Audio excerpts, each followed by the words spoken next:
এবং এটাই মনে রেখে চলুন বাংলাদেশ থেকে এই ছেলেটিকে দেখা যাক। আমরা জানি না ওকে, কিন্তু এই বাংলাদেশি ব্রিকির ইট ছোড়া চাতুর্য কিছু ভ্রমণকারীদের ক্যামেরায় ধরা পড়ে। এটি ইন্টারনেটে হিট ভিডিও হয়ে দাঁড়িয়েছে।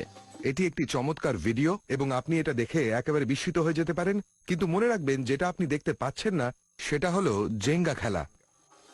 কিন্তু জেঙ্গার খেলা দেখা হয়তো এত সহজ নয় যত সহজে এই ছেলেটা ওর মাথায় ইটগুলোকে সাজাচ্ছে। 18টা না 20টা নয়, 22টা ইট তার মাথার উপরে সাজানো।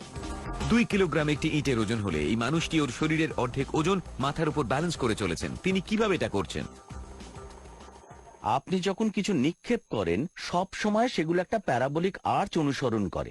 এই ছেলেটা এই ইঁটটাকে এত নিখুঁতভাবে প্যারাবোলায় নিক্ষেপ করেছে যাতে প্রতিটা ইঁট জায়গায় বসার আগে ঘটনাচক্রে শূন্য থেকে শুরু হচ্ছে।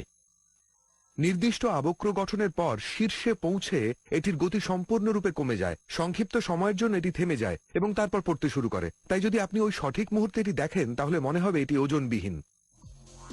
এই অজানা বাংলাদেশি ইট ব্যালেন্সারের নাম না জানলেও আমরা ওকে অভিবাদন জানাচ্ছি।